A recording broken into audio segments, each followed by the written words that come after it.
Muchas gracias, señora juez. Espera el Ministerio Público culminar sobre la hora por usted señalada, es decir, 1 de la tarde, porque hemos considerado, señora juez, que no es necesario ahondar en situaciones que encuentran suficiente acreditación y sobre todo en situaciones que no han sido objeto de discusión ni de oposición por parte del aquí acusado. En ese sentido, señora juez, el Ministerio Público pretende hacer más una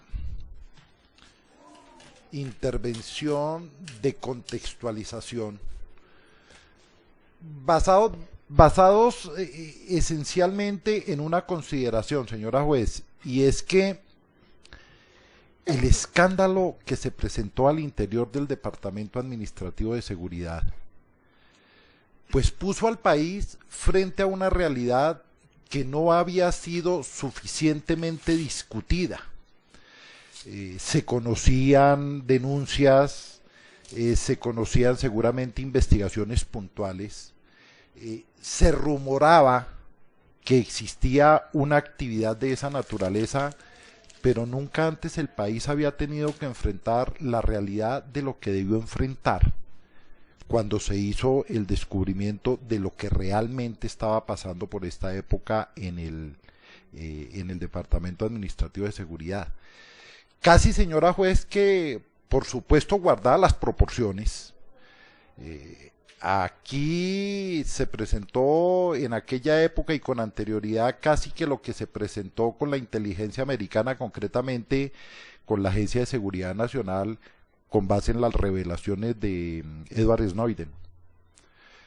Se sabía del espionaje, se sabía de toda esa capacidad tecnológica, pero la verdad es que el mundo desconocía hasta dónde había llegado esa intromisión en la vida de los ciudadanos, no solamente de los ciudadanos norteamericanos, sino casi que una intervención a nivel global. Aquí se hablaba de interceptaciones a los correos y a los teléfonos de Angela Merkel. Se hablaba incluso también de la presidenta de Brasil y de cantidad de ciudadanos norteamericanos que vieron cómo de alguna manera su intimidad fue afectada. A raíz de esos acontecimientos del 11 de septiembre de 2001, pues se generó toda una situación de pánico, de reacciones muchas veces irracionales y desproporcionadas, y esa famosa acta patriótica, particularmente con ese programa que se denominaba Prisma, que le exigía prácticamente a todas las entidades privadas de comunicación dar los informes, siendo suficiente para ello con que uno de los interlocutores residiera o estuviera presente en el escenario norteamericano, donde observamos, y así lo puso de presente el periódico The Guardian, existían casi que tribunales secretos y clandestinos que autorizaban y ordenaban ese tipo de actuaciones. Una situación similar, pero a nivel doméstico, se nos presentó con el famoso escándalo del DAS. Es decir, repito, existían situaciones particulares, existían denuncias, y eso pues se puede constatar fácilmente, pero nunca entendíamos, nunca podíamos suponer siquiera que una actividad tuviera esa envergadura y básicamente que tuviera esos objetivos tan claros y tan precisos, sobre los cuales ya haremos referencia. Y es que el punto, digamos que sirve de fundamento a esta intervención, señora juez, es que aquí, a raíz de lo que sucedió en el Departamento Administrativo de Seguridad en esta época, se pretendió satanizar las actividades de inteligencia. Y no es solamente aquí. En Estados Unidos también la reacción que presentó el fenómeno de Snowden fue algo similar, y donde se obligó incluso el Congreso norteamericano a regular, y muchos jueces declararon ilegales muchos procedimientos. Aquí sucedió algo parecido, pero digamos que la primera tendencia que se presentó fue la de satanizar las actividades de inteligencia del Estado. Pero lo cierto es que la actividad de inteligencia del Estado, señora juez, con todos los peligros que representa, porque es una actividad demasiado riesgosa y demasiado peligrosa, también es una actividad imprescindible. Es decir, el Estado, las autoridades para tomar decisiones deben necesariamente contar con actividades de inteligencia, con información de inteligencia, porque eso es lo único que permite realmente acertar en las decisiones. En este caso concreto, por supuesto que estamos en presencia de una situación particular y es una simple y sencillamente una de las formas de inteligencia, no es la única, que es la inteligencia que tiene que ver con la seguridad del Estado. Y por supuesto que el Estado tiene que desarrollar una serie de actividades encaminadas a protegerse. Y a protegerse no solamente de la amenaza externa, sino también de la amenaza interna. Y eso es algo que resulta absolutamente obvio. Por eso, señora juez, cuando quienes representamos al Ministerio Público presentamos el escrito previo a la calificación, señalábamos allí en el epígrafe, y voy a permitirme leerlo, es muy corto, una frase de Halperin en una obra que se llama El control público de la actividad de inteligencia, y decíamos: los requerimientos de las agencias de inteligencia y las normas de una sociedad abierta, y quiero subrayar eso, una sociedad abierta, representan el más notable de los dilemas aparentes de un gobierno democrático. Las agendas de inteligencia por su naturaleza funcionan en secreto, sin estar sujetas a las normas regulares del Estado. Una sociedad abierta, por otra parte, aborrece el secreto e insiste en que todas las agencias gubernamentales sean plenamente responsables ante la ley. La necesidad de un adecuado balance entre esos aspectos, las necesidades de inteligencia, pero también la responsabilidad y la vigencia plena de los derechos humanos, hace necesario que existan unas regulaciones expresas, unas regulaciones de control, unas regulaciones de nivel de decisión. En otras palabras, ¿quién puede tomar las decisiones? Aquí en algunos aspectos se ha dicho es que para aquella época, 2004, 2003, 2005, no existía una regulación expresa, o mejor dicho, como se ha querido plantear, no existían unos límites a la actividad de inteligencia del Estado. Y ello, por supuesto, señora juez, que no es cierto. En el 2004, la jurisprudencia de la Corte Constitucional y los mismos fundamentos constitucionales, pues imponían un límite que es mínimo, pero que es suficiente, que es el respeto por los derechos y garantías de los ciudadanos. Derechos y garantías que se encuentran ampliamente protegidas no solamente en la Constitución, sino en las distintas leyes. El poder judicial, el control. Aquí, señora juez, y algunos así lo han señalado como, digamos, casi que la ratificación, o mejor, el punto final del Estado de Derecho es la desaparición de los actos políticos, como se ha pretendido aquí. Recordemos que los actos políticos eran esos actos absolutamente discrecionales que no tenían control de nadie. Y en un Estado de Derecho, y en un Estado democrático de derecho, por supuesto que ese tipo de actuaciones, esos actos de la actividad gubernamental, sea cual ella sea, no puede estar ajena al control.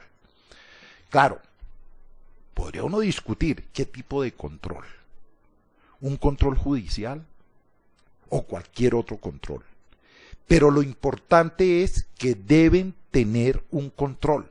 No pueden ser actos simplemente arbitrarios, caprichosos, que no obedezcan a ningún fundamento, simplemente a la ocurrencia de que le parece, de que lo considera necesario, pero sin ninguna objetividad frente a eso. Miremos, señora jueza, a manera de ejemplo, ¿cuál sería la necesidad del Estado, a través del Departamento Administrativo de Seguridad, de realizar ese tipo de seguimientos a organizaciones de derechos humanos? y concretamente con cosas como la que uno encuentra aquí, que al presidente del colectivo se le hizo un seguimiento y se le rindió casi que un informe de inteligencia porque se desplazaba hacia el exterior a presentar una denuncia o una queja contra el Estado colombiano. ¿Acaso no era el cumplimiento simplemente de tratados suscritos por el Estado colombiano que se han sometido en ciertos aspectos a jurisdicciones internacionales? ¿Qué tenía que ver eso con la seguridad?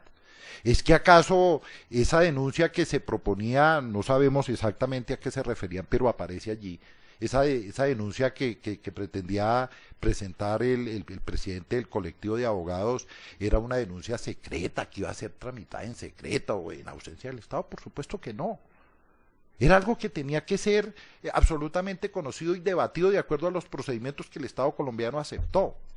O cosas, señora juez, que sí resultan aún mucho más discientes y mucho más paradigmáticas de lo que se hacía en el Departamento Administrativo de Seguridad. Señora juez, usted sabía que allí en ese grupo y en ese departamento de inteligencia se ordenó hacerle actividades de inteligencia a unos concejales que presentaron un proyecto de acuerdo que establecía como obligatoria la cátedra de derechos humanos en los colegios distritales. ¿Seguridad nacional? ¿En qué afectaba la seguridad nacional que se propusiera una cátedra de derechos humanos en los colegios distritales?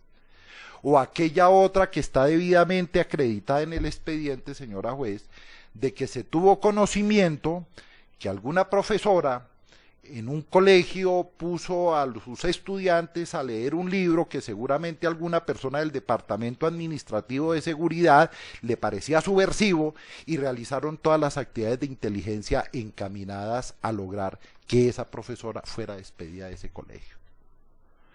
Y si podemos seguir, pues actos mucho más graves, que si bien es cierto no son objeto de cuestionamiento aquí, pero sí tenemos que señalarlo porque está documentado. Y solamente lo voy a mencionar para no entrar en mayores polémicas: el caso Claudia Julieta Duque, donde simplemente su pertenencia a una organización, su actividad por los derechos humanos fue satanizada. Y fue satanizada en una situación que resulta bastante compleja. Señora juez y doctor Pérez, uno puede tener algunas discrepancias puntuales con las organizaciones de derechos humanos, por lo menos con algunas organizaciones de derechos humanos, ni más faltaba que no fuera así. Pero esas son discrepancias puntuales que se resuelven a través del diálogo, que se resuelven a través del debate de ideas, pero que no se pueden resolver, señora juez, a través del amedrentamiento, a través de la amenaza, a través del seguimiento, a través de impedir, de desacreditar una actividad que, tenemos que decirlo, pero ha resultado fundamental en la sociedad colombiana, que es esa defensa de los derechos humanos, que es esa lucha por la vigencia de los derechos humanos en una democracia precaria, en una democracia débil como la que sucede en Colombia, o la que se presenta en Colombia. Y decía, señora juez, que es un problema de control. Y es un problema de control que lo observa cuando uno mira el expediente. ¿Quién controlaba las actividades de inteligencia en el Departamento Administrativo de Seguridad? No lo sabemos. Y no lo sabemos porque allí, bajo la consigna del secreto, se cometieron arbitrariedades, se cometieron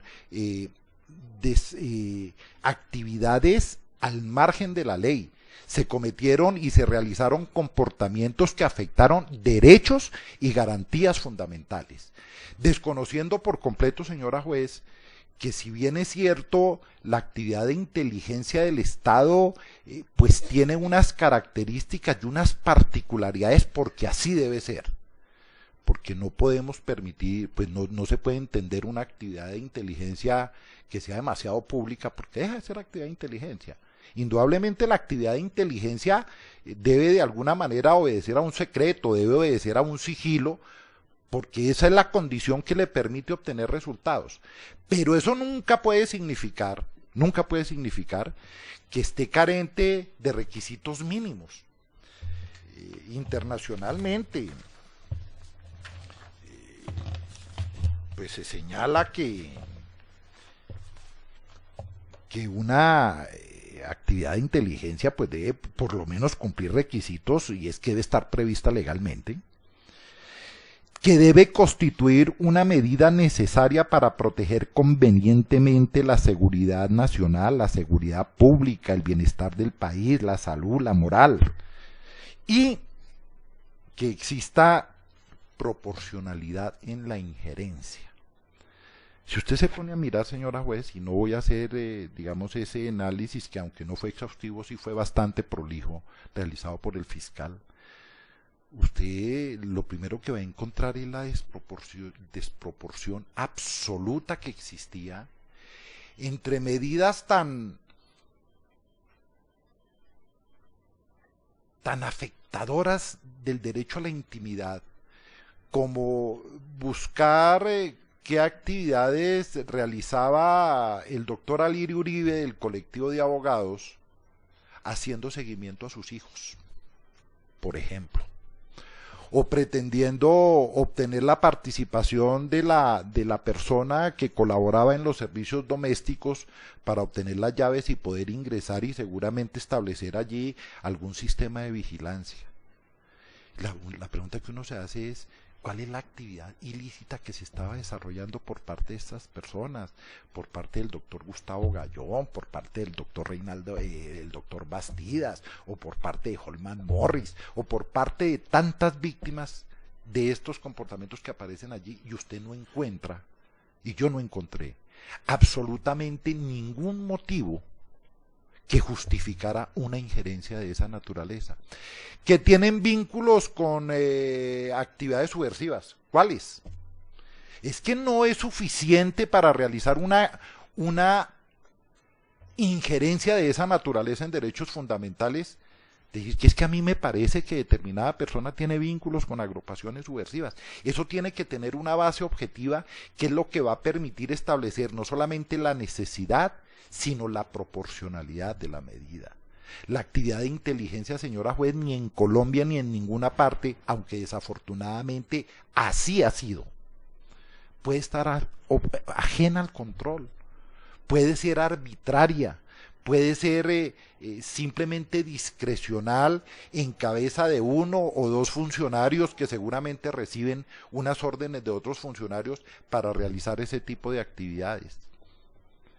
¿Qué justifica que se intercepten correos electrónicos para obtener informaciones de viajes, que se escuchen, se hagan escuchas telefónicas, muchas de ellas absolutamente intrascendentes, pero que están ahí debidamente documentados? ¿Por orden de quién? En Colombia en eso existe reserva judicial. Son los jueces los únicos autorizados para realizar esas injerencias. Claro, y aquí se dice, ¿y cuál es la prueba de que se interceptaron por parte del DAS? Señora juez, ahí está la prueba. La cantidad de documentos, de transcripciones de llamadas, de transcripciones de correos electrónicos, ¿cómo aparecieron en el DAS? Algún demiurgo burlón que decidió incriminar al DAS llegando a última hora toda esa cantidad de documentos que dan cuenta que sí se obtuvieron ilegalmente comunicaciones tanto telefónicas como vía correo electrónico de algunas personas que eran consideradas objetivas, objetivo del Departamento Administrativo de Seguridad. ¿Y objetivo por qué, señora juez? ¿Objetivo por pensar distinto?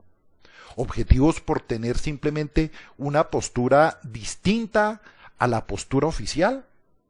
Además, posturas que no eran clandestinas, además posturas que eran abiertas, eran posturas que se sostenían públicamente. O lo que pretendíamos, señora juez, era crear aquí esa sociedad totalitaria, esa sociedad vigilada de que George Orwell nos habla en 1984 en El Gran Hermano, donde todos estemos absolutamente vigilados, donde el espacio de intimidad simple y sencillamente no exista. ¿Eso es lo que pretende? Pues lo que puedo decirle sobre ese particular, señora juez, es que si bien es cierto se ocasionó un daño muy grave y no lo podemos desconocer a las víctimas individualmente consideradas, también se ocasionó un muy grave daño a la sociedad colombiana, que es la que yo represento. Una sociedad que de un momento a otro, por lo menos en cuanto a sus miembros, se vio completamente desprotegida frente a una actividad absolutamente desbordada, donde cualquiera podíamos ser objeto de inteligencia, donde la profesora, los concejales, para señalar el caso que está debidamente documentado, podían ser objeto, y no solamente de obtener información privada, información de la intimidad, sino también derivada de acciones como la de la profesora, que lograron que la sacaran del colegio simplemente porque les parecía que las lecturas que le proponía a sus alumnos no eran las adecuadas o no eran las que se consideraban adecuadas.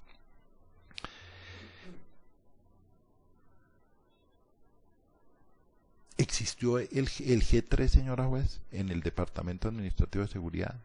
El Ministerio Público, la verdad, no va a hacer mayor pronunciamiento sobre eso. Basta con decirle, señora juez, ya el señor fiscal señaló la multiplicidad de pruebas de documentales, testimoniales, que señalan que efectivamente existió el G3, el Grupo Especial de Inteligencia 3. Es más, el doctor Narváez, aquí presente, en ningún momento ha desconocido la existencia del G3. Nunca la ha desconocido, porque era algo que realmente existió. Pero bueno, el punto es que no es suficiente demostrar la existencia del G3. Es necesario demostrar qué fue lo que hizo el G3. Y ahí, digamos que empiezan las situaciones concretas. El doctor Narváez ha dicho en su defensa que desconocía por completo cuáles eran las actividades ilegales que cumplía el G3, desconocía por completo que allí se interceptaban líneas telefónicas, que se realizaban ese tipo de actividades a las cuales hemos hecho referencia. Pero nunca ha desconocido la existencia del G3, entre otras cosas porque, como se dice en el expediente, señora juez, en el Departamento Administrativo de Seguridad la existencia de ese grupo especial de inteligencia pues era ampliamente conocida. Eso seguramente lo que empezó como un secreto, algo muy reducido, justamente por ese desborde que allí ocurrió, pues llegó a ser de conocimiento de casi que todo el departamento administrativo. Aquí hay infinidad de declaraciones que nos dan cuenta. Muchos seguramente que no tuvieron ningún contacto, pero sí por lo menos escucharon hablar de la existencia de ese grupo G3.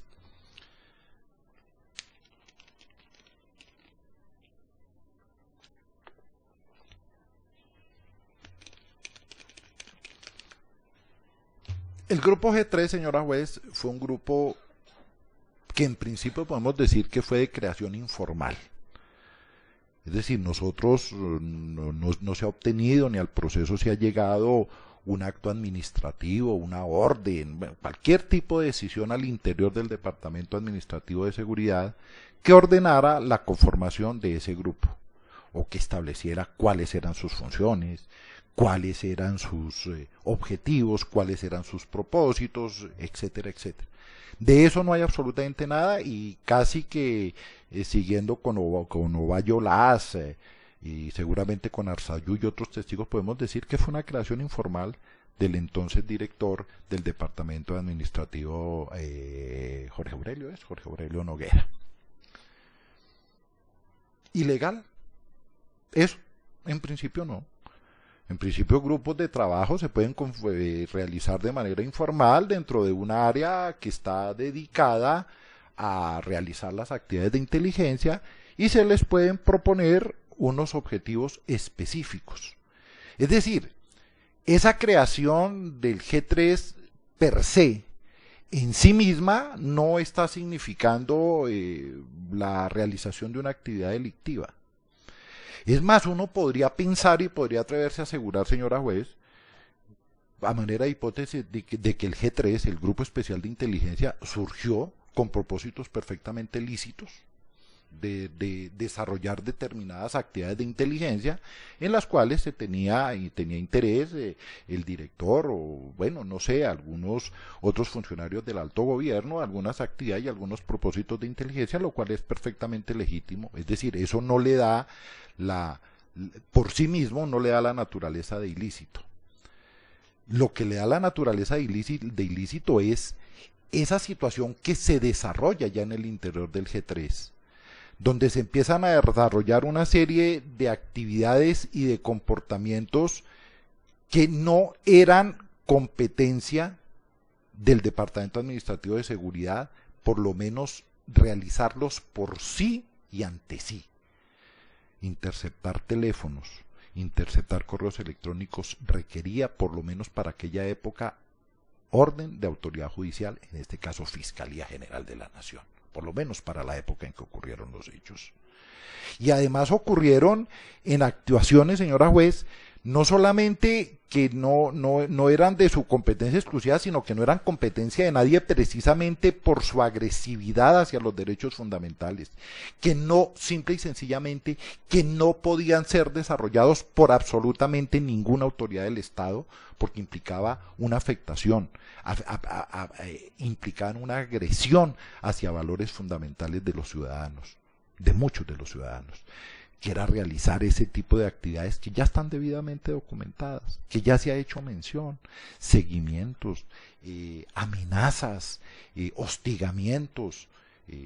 Ahí se documentan incluso casos de sustracción de elementos en un aeropuerto, un computador donde tiene información personal un funcionario, sabotear reuniones perfectamente válidas, como las que contó aquí Iván Cepeda, donde se pretendió torpedear la celebración de un encuentro nacional de víctimas.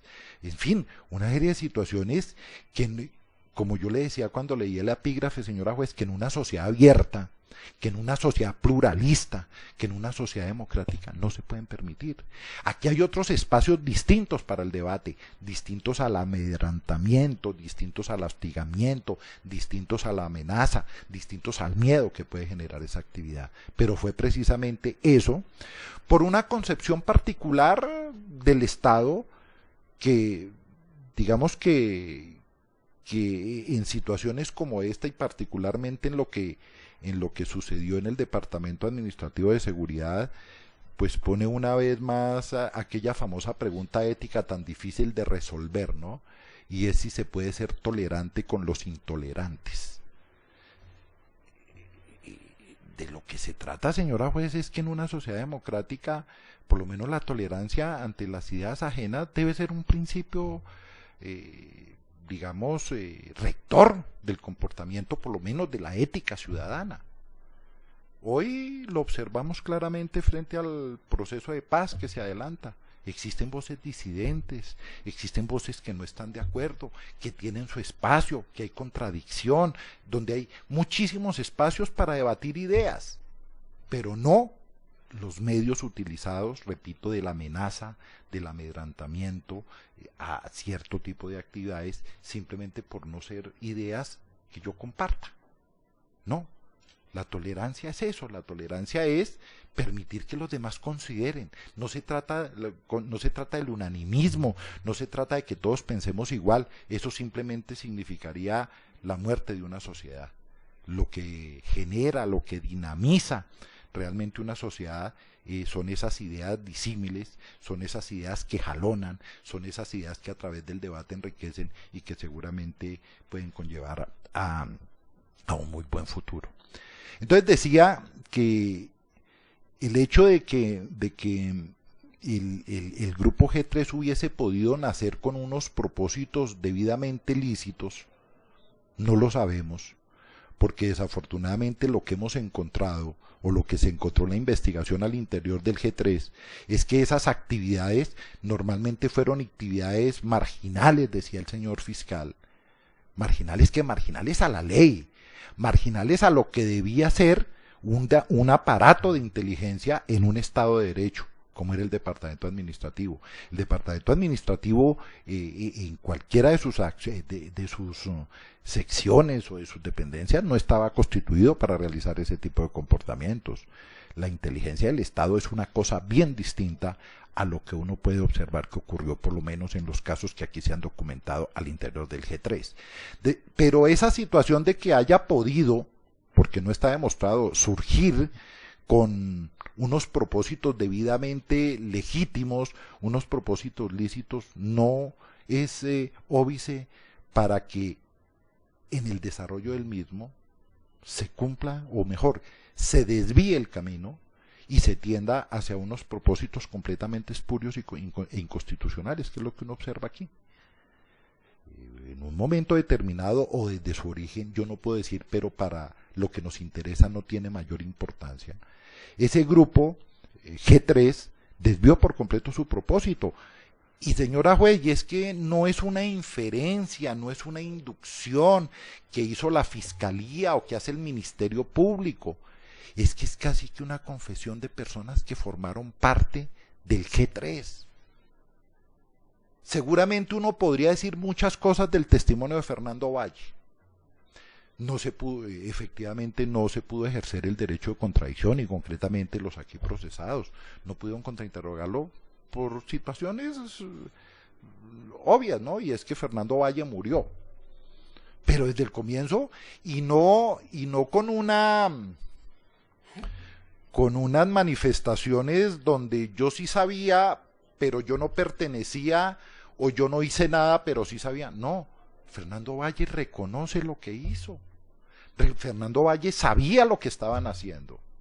Y él nos dice que efectivamente ese grupo, de acuerdo al contexto de lo que ha dicho, realizaba actividades ilegales. Eso, Marta Inés Leal, Jacqueline Sandoval, en fin, muchas personas que tenían contacto con esas labores nos dicen que esas fueron las actividades desarrolladas por el G3. Y eso, señora juez, es lo que constituye precisamente un concierto para delinquir. Digamos que en materia probatoria el concierto para delinquir es un delito que tiene dos dinámicas distintas. Para que se consume o se realice o se concrete el concierto para delinquir, no es necesario que se realice ninguna de las actividades delictivas concertadas, porque es un comportamiento de mera conducta. Basta que acordemos, basta que nos pongamos de acuerdo para realizar actividades delictivas, y eso es suficiente para configurar el delito de concierto para delinquir. Pero el problema probatorio a veces es distinto. A veces lo que sucede es que a través de las actividades delictivas, de las varias actividades delictivas realizadas, es que se logra configurar la prueba del delito de concierto para delinquir. Y aquí lo que uno puede observar es, dada la cantidad, la miríada de comportamientos delictivos que están acreditados ahí en el proceso, pues uno no puede hacer una inferencia distinta a que esto debió obedecer a una estructura. Esto no era la actividad exclusiva de algunos funcionarios de dependencias del DAS a los cuales se les encomendaba una labor determinada. No, esto obedecía a un plan, obedecía a una estructura, y a una estructura que tiene una lógica y que desvirtúa por completo lo que se ha dicho aquí, y es que por compartimentación no todos sabía, o mejor nadie sabía lo que estaba haciendo el otro. Sí, claro, eso es un principio básico, pero eso es un principio básico allá, pero no es un principio básico arriba. ¿Cómo se da la información de inteligencia? Pues justamente con el análisis y la evaluación de toda la información. Sí, el que revisó A no sabe que hay otro revisando B, y el que está revisando B no sabe que hay otro revisando A, ni cuáles son los resultados. Pero para elaborar un informe de inteligencia, la persona que lo elabora tiene que conocer A, B, C, D, porque eso es lo único que permite contextualizar y dar una real información. Y aquí estamos hablando, en el caso de Ovalle, y ya miraremos el caso del doctor Narváez, de personas que tenían casi que esa función. Es que el grupo de inteligencia G3 no era el grupo, señora juez, que iba a realizar las actividades concretas. No, el grupo G3 lo que hacía era analizar toda la información que le era suministrado por aquellos a quienes el G3 comisionaba para la labor de determinadas labores. Recordemos lo que ya dijo el señor fiscal. Esas reuniones donde existían unas directivas desde el director general a todas las dependencias del departamento administrativo decían, ustedes le dan prioridad a las órdenes y a las solicitudes que haga el G3. Porque era una labor que tenía que desarrollarse en varios frentes, la dirección operativa, contrainteligencia, una serie de... El G3 no realizaba esas actividades, el G3 no llamaba a amenazar, el G3 no se iba a repartir los panfletos desacreditando la conferencia de víctimas, pero lo ordenaba. Eran los que tenían la información que les permitía diseñar esas estrategias. Entonces, eso de la compartimentación, si bien es cierto, en los funcionarios que cumplían las órdenes es perfectamente válido, ya al nivel de la información de inteligencia sobre la cual tomar decisiones, pues no resulta cierto. La persona que hace el análisis de inteligencia pues tiene que conocer toda la información relacionada con aquello, porque o si no, no constituye una información válida de inteligencia. Será una información parcial o una información precaria, pero no tendrá toda la información para generar ese tipo de inteligencia. Y el G3 cumplía eso, señora juez, de suerte que, y para resumir este punto, independientemente de que hubiese surgido con propósitos ilícitos, o que ese propósito ilícito hubiese surgido después de su cumplimiento, lo cierto es que la cantidad, la miriada de hechos delictivos que se cometieron, pues lo único que le permite a uno suponer es que efectivamente allí existió una confluencia de voluntades, un acuerdo de voluntades, seguramente entre muchos o entre pocos, ese no es el problema, pero existe una confluencia de voluntades encaminada ¿a qué? Encaminada a realizar una serie de comportamientos que tenían a su vez un propósito, y era un propósito de afectar, de impedir, de obstruir un comportamiento legítimo de ciudadanos y organizaciones colombianos cuyo único fundamento era el no compartir en todo o en parte el pensamiento oficial, las políticas oficiales en determinado sentido. Entonces había que exterminarlos, o había que exterminarlos a través del amedrentamiento, a través de la amenaza o a través del desprestigio. Uno no entiende, y vuelvo y repito porque me parece un caso paradigmático, uno no entiende qué tienen que ver los hijos del doctor Alirio Uribe con la función que él cumplía. ¿Cuál era el propósito de obtener información sobre sus hijos? ¿Será que eso tiene alguna importancia desde el punto de vista de inteligencia estratégica, de seguridad nacional? ¿O sería que eso tenía un propósito mucho más allá y sobre el cual no me voy a pronunciar porque realmente de pronunciarme de verdad que resultaría aterrador? Eso no es una sociedad democrática, señora juez. Eso no es una sociedad abierta. Esa no es una sociedad que merezcamos, ni es una sociedad por la cual estamos luchando por construir. Eso es una sociedad totalitaria, eso es una sociedad de terror, es una sociedad en la cual yo por lo menos no espero vivir.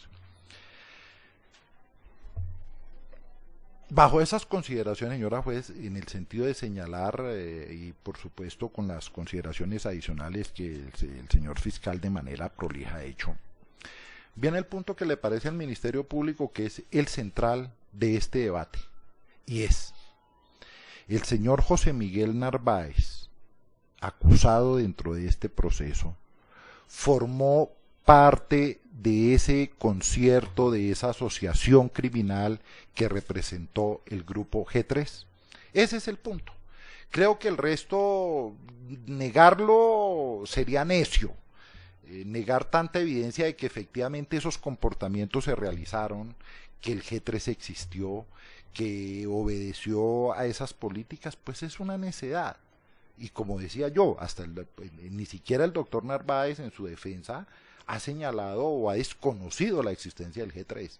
Él ha partido de otro presupuesto y es que él nunca formó parte del G3 y que si bien es cierto prestó algún tipo de asesoría a esas actividades, él desconocía por completo las actividades ilícitas que él mismo desarrollaba, que no sabía que interceptaran teléfonos, que no sabía que interceptaran correos. Entonces el punto a elucidar, señora juez, es, ¿existe dentro del proceso la prueba suficiente para concluir que el señor José Miguel Narváez formó parte de ese concierto criminal y que se le pueden atribuir como consecuencia de ello los delitos que, en desarrollo de ese consumo de voluntades, se cumplieron por parte del G3? Esa es la pregunta que hay que resolver.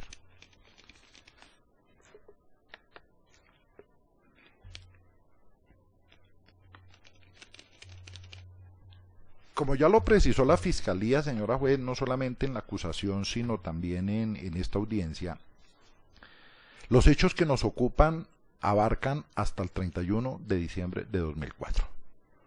Lo que suceda o lo que esté demostrado de hechos o acontecimientos sucedidos con posterioridad, pues serán tenidos en cuenta para algún tipo de argumentación, pero distinta a que constituyan una imputación o una acusación. Uno de los elementos fundamentales que ha señalado el doctor Narváez para demostrar que, porque era lo que le correspondía de estos hechos, es decir, del 31 de diciembre de 2004 hacia atrás, no tuvo ninguna participación y no tuvo ninguna relación, como no la tuvo en la creación del Grupo Especial de Inteligencia, pues radica en el hecho de que el doctor Narváez se vinculó oficialmente como asesor del DAS en los primeros días del mes de febrero de 2005, es decir, con posterioridad a la fecha que se ha señalado, no solamente por decisión de la Fiscalía ni más faltaba, sino por imposición de la ley, en el 31 de diciembre de 2004. Antes de ello tenía alguna relación, como él mismo lo reconoció, trabajaba en el Ministerio de Defensa y tenía alguna relación a través de informaciones que suministraba el Departamento Administrativo de Seguridad a través de Carlos Julio Sastoque. Pero, dice él, no tenía ninguna injerencia, no tenía ninguna participación en el Departamento Administrativo de Seguridad, DAS. La primera persona que vincula al doctor Narváez con estos hechos, como usted lo pudo precisar, es Fernando Valle, o Las, a quien el director del Departamento Administrativo y el director de Inteligencia designan como la persona encargada de coordinar ese grupo especial creado para los fines que ya han sido señalados. Y el señor Fernando Ovalle Las ha señalado directamente al doctor Narváez como el creador, el ideólogo, la persona que dirigía ese grupo de inteligencia. Y señala Fernando Ovalle Las que ese grupo fue creado en el año 2003, en el año 2004. Entonces hay que contrastarlo necesariamente con la postura defensiva del doctor Narváez en el sentido, y porque eso está demostrado, porque así fue efectivamente, que él se vincula al Departamento Administrativo como Seguridad en febrero de 2005. Entonces la pregunta es, ¿podía realizar esa actividad que le atribuye Ovalle Las en el 2004 o en el 2003 cuando no estaba vinculado formalmente al Departamento Administrativo de Seguridad? Ese es uno de los aspectos que, digamos, generan alguna inquietud. Sin embargo, debemos decir que hay multiplicidad de prueba testimonial de personas que han aceptado su participación en ese grupo, que señalan desde esa época a el doctor José Miguel Narváez Martínez como la persona que dirigía, la persona que coordinaba, la persona que daba órdenes al interior de ese grupo G3. Y el doctor Narváez lo ha dicho, dice, pero si yo no estaba vinculado al DAS, ¿cómo lo hacía? Esa es una explicación más o menos como la que se ha estilado en otros aspectos. Particularmente nos lo dijo el doctor Narváez cuando ya fue funcionario del DAS o cuando fue subdirector del DAS, donde se da una explicación que formalmente parece cierta, ¿no? Y es que esas no eran mis funciones. Mis funciones, establecidas en el manual respectivo, pues no le daban esa posibilidad. pero es que aquí estamos hablando del cumplimiento de la ley o del cumplimiento de los reglamentos, no. Aquí lo que estamos hablando es justamente de pasar por encima de la ley. Entonces la pregunta ¿es posible o es probable, es razonable, y dejémoslo por ahí en un comienzo, que el doctor José Miguel Narváez, sin ser funcionario del DAS, sin estar vinculado al DAS directamente con sus servicios, salvo los servicios esporádicos a los que he hecho mención, estaría en posibilidades de realizar ese tipo de actividades que le están imputando con anterioridad al 2005, es decir, en el 2004 y 2003? Uno tendría que dar dos respuestas. La primera es que formalmente no podía hacerlo. Uno no entendería cómo una entidad del Estado, y menos aún una entidad encargada de la inteligencia del Estado, pues permitiera que una persona ajena al departamento administrativo empezara allí a realizar ese tipo de actividades de conformación de grupos, de dirección de grupos, de organización de grupos, con el direccionamiento de grupos. Y la respuesta para eso pero es que aquí no estamos hablando del cumplimiento estricto de la legalidad. Legalmente no podría hacerlo, pero eso significa que no lo hizo. El doctor Narváez ha sido una persona muy reconocida, catedrático de estos temas relacionados con la inteligencia del Estado. Es una persona reconocida, luego en principio uno no vería óbice para que se le hubiese permitido ese tipo de actividades. Pero lo más importante de todo, señora juez, es que hay testimonios de personas que reconocen su responsabilidad, su participación en esos hechos, que nos están ubicando a José Miguel Narváez antes del 2005, organizando y dirigiendo ese grupo de inteligencia. Y uno podría pensar, y sería un argumento válido, estas personas, Ovalle y todas las personas que lo colocan en esa situación antes de 2005, ¿podrían estar equivocadas? Es decir, podrían estar hablando del 2005 y haciendo referencia, o mejor, los hechos sucedieron en 2005, pero ellos podrían estar, digamos, cambiando, no porque quisieran, sino seguramente por confusión, a 2004. Y uno diría, sí, es una posibilidad que resulta válida. Sin embargo, señora juez, hay cosas que le permiten al Ministerio Público llegar a una conclusión diversa. Es decir, que no podríamos pensar que estas personas incurrieron en esa confusión de hechos que ocurrieron en el 2005, signarlos en el 2004. Señor representante del Ministerio Público, por cuestiones técnicas tenemos que parar un segundito. Un segundo. Menuda audiencia, entonces proceda, señor Ministerio Público. Gracias, señora juez. Decía que con esas afirmaciones es posible, son afirmaciones después de transcurrido algún tiempo que podrían representar algún tipo de confusión en cuanto a los años y a las fechas. Sin embargo, el Ministerio Público considera que por lo menos en dos casos existen elementos objetivos que permiten descartar por completo esa posible confusión. Y se está refiriendo concretamente el Ministerio Público a las declaraciones de José Alexander Velázquez y Hugo Daney Ortiz, quienes ubican al doctor Narváez en el 2004 al interior del Departamento Administrativo de Seguridad en ese papel al que aquí se ha hecho referencia.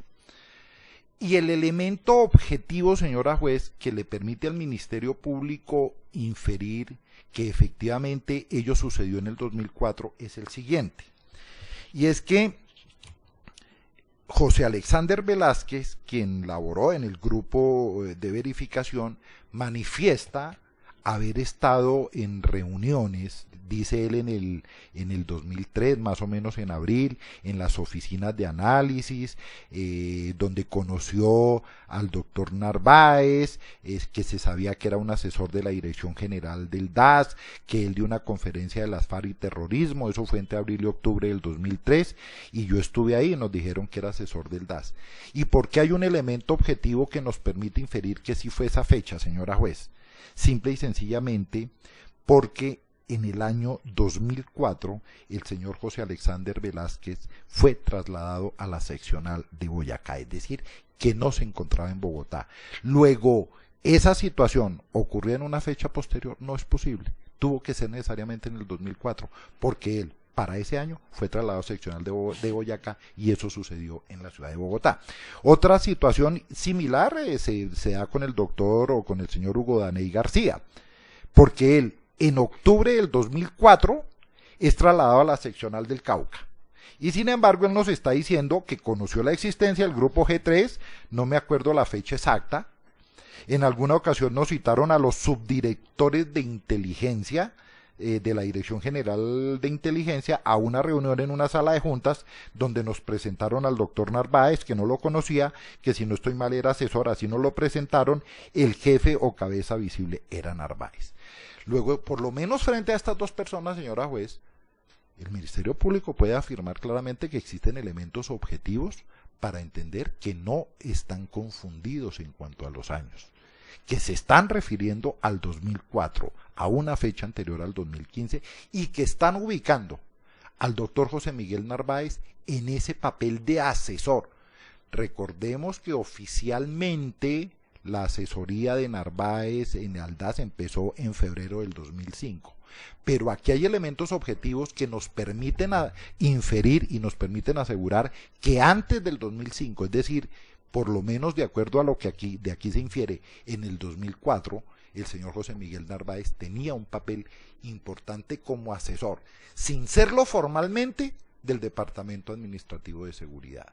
Y en ese contexto, señora juez, por supuesto que todas las aseveraciones empiezan a tener alguna vigencia. No es una, son muchos los declarantes quienes manifiestan esa pertenencia. Ovalle Olaz nos dice exactamente lo mismo.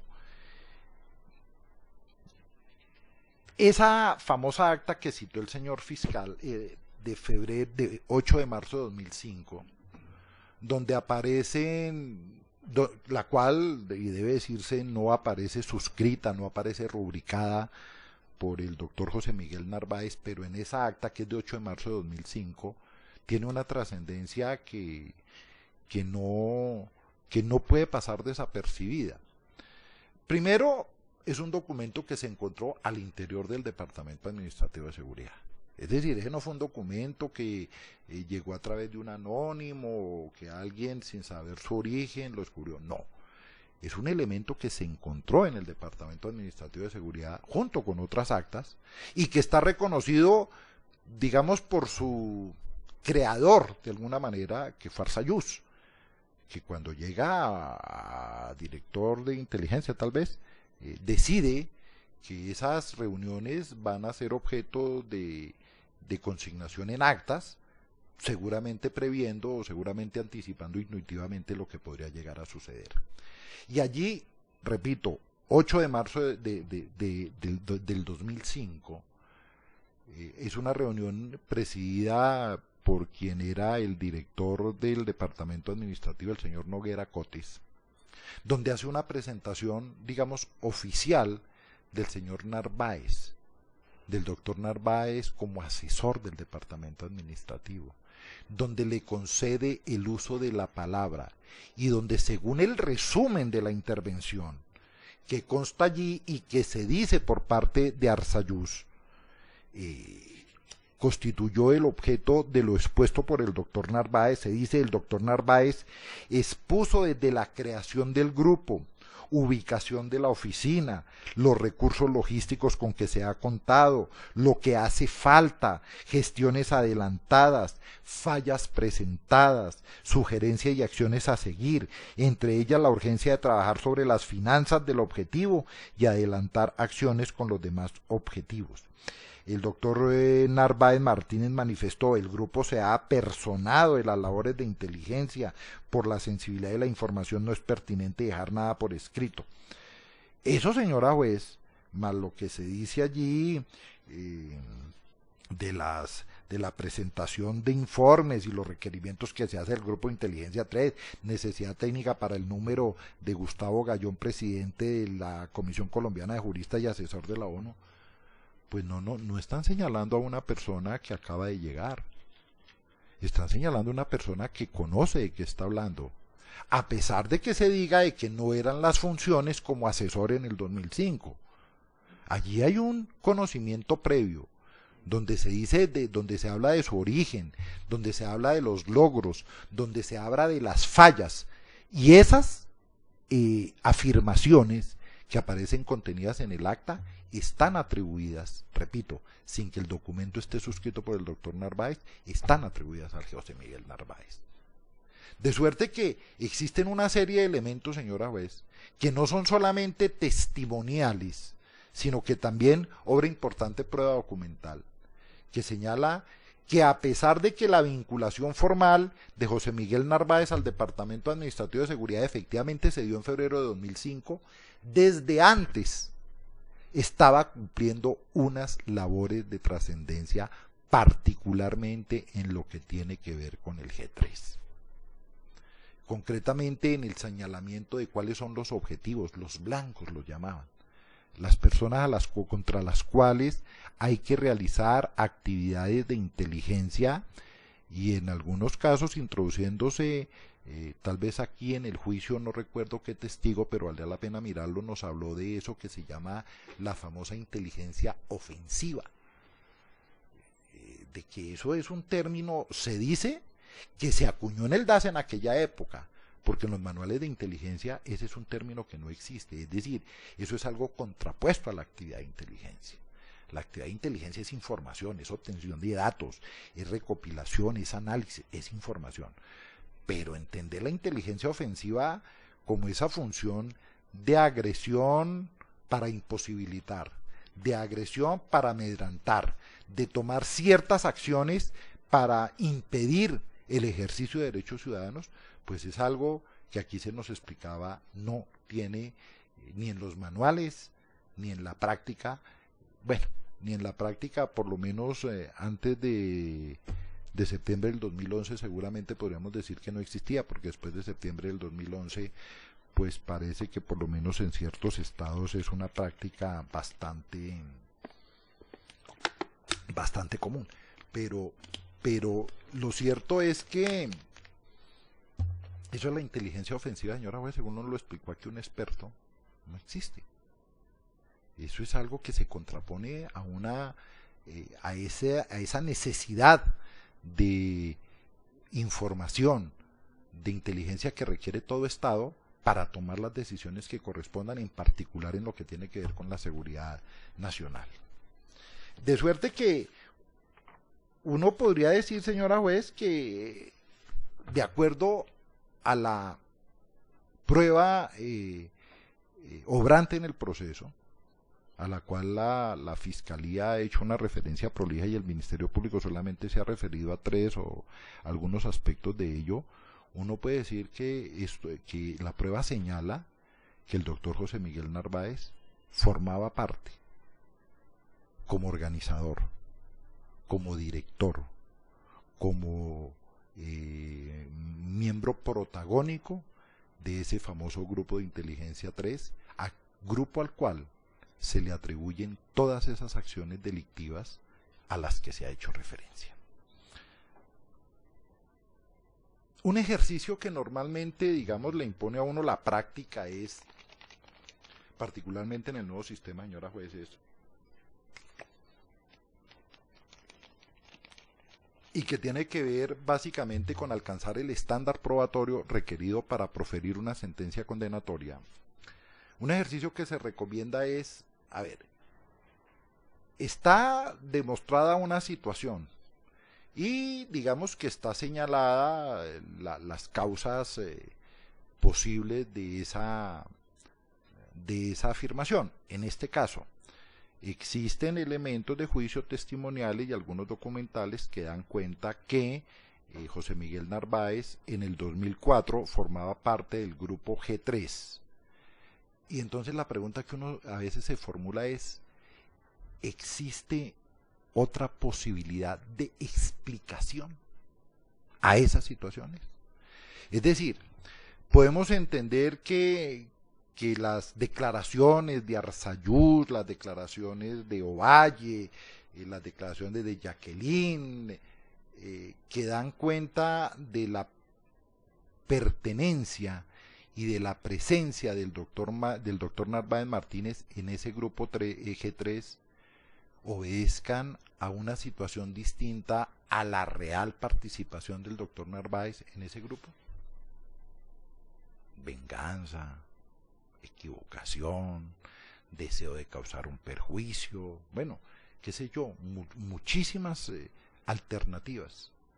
Pero lo cierto es que el Ministerio Público no encuentra que en el proceso exista al menos señalada una posibilidad distinta a esas afirmaciones, distinta, repito, a que efectivamente José Miguel Narváez participó en la creación, en la formación y en el direccionamiento de ese grupo G3.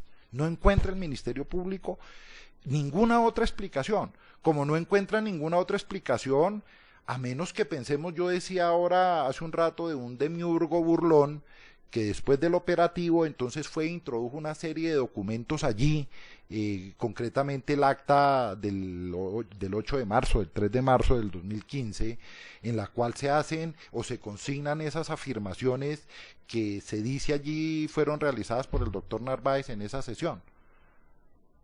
No sé, alguien con algún propósito, el propósito de perjudicar, y seguramente introdujeron también todas las copias de los correos y la transliteración de las llamadas telefónicas, de las interceptaciones de llamadas telefónicas únicamente con el propósito de perjudicar. Bueno, yo no sé si eso pueda ser posible desde un punto de vista metafísico, pero desde el punto de vista cierto, desde el punto de vista real de lo que existe en el proceso, el Ministerio Público no encuentra, señora juez, ninguna otra explicación plausible a esas afirmaciones, a esas pruebas distintas a la de la real participación del doctor Narváez Martínez en ese grupo G3. Si usted me permite, señor juez, yo creo que en 5 o 10 minutos termino. No voy a utilizar más tiempo, entonces para que hagamos el receso para almorzar. Gracias.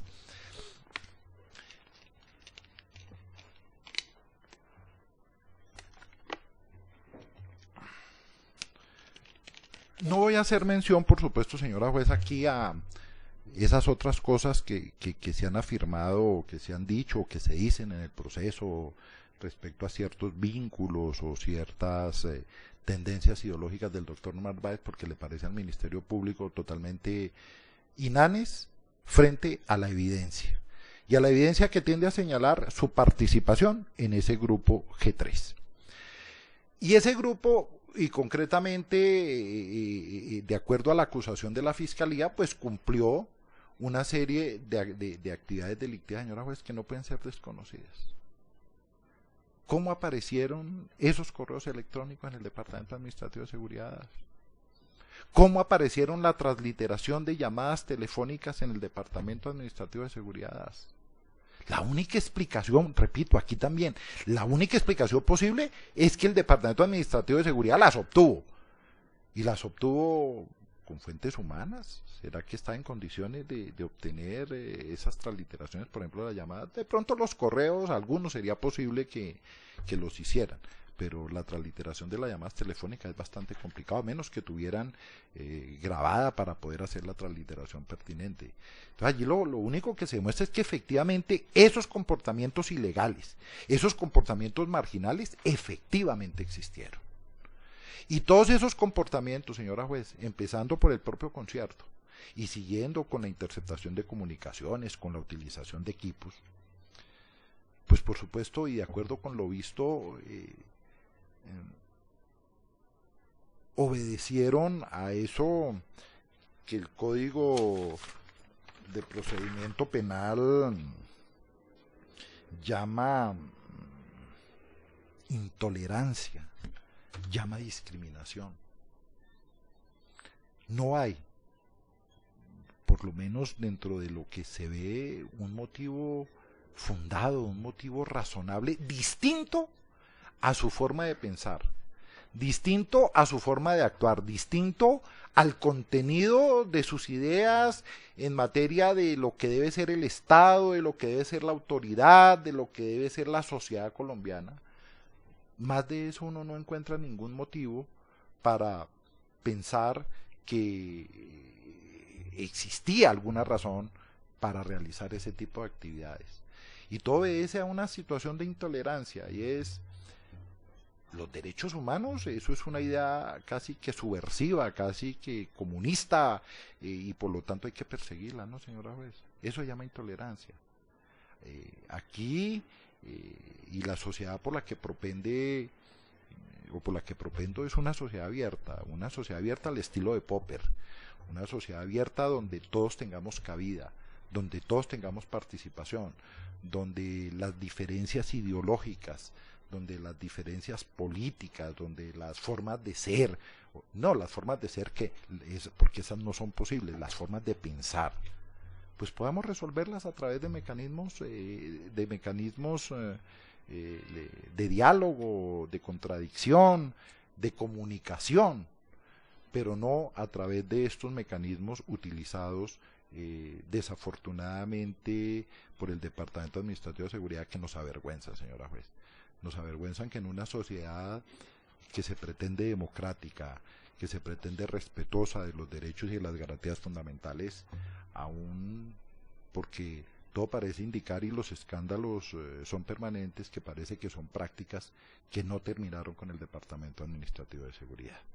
De suerte, señora juez, que la postura del Ministerio Público en estos términos es que la Fiscalía logró demostrar que efectivamente allí se creó una organización criminal, un concierto para delinquir, que realizaron una serie de comportamientos que afectaron gravemente derechos y garantías fundamentales de muchos ciudadanos, garantías de muchas organizaciones de derechos humanos, y también, por supuesto, que el doctor José Miguel Narváez, quien es hoy el acusado, formó parte de esa agrupación delictiva y por lo tanto debe ser declarado responsable, no solo de la conformación de esa organización delictiva, sino también de los comportamientos que la misma desarrolló. Esa es la postura del Ministerio Público, señora juez. Finalmente, debo decirle que no puedo cumplir su instrucción, señora juez, de entregarle una USB con la intervención electrónica, porque desafortunadamente no la traía por escrito, y por eso le pido disculpas.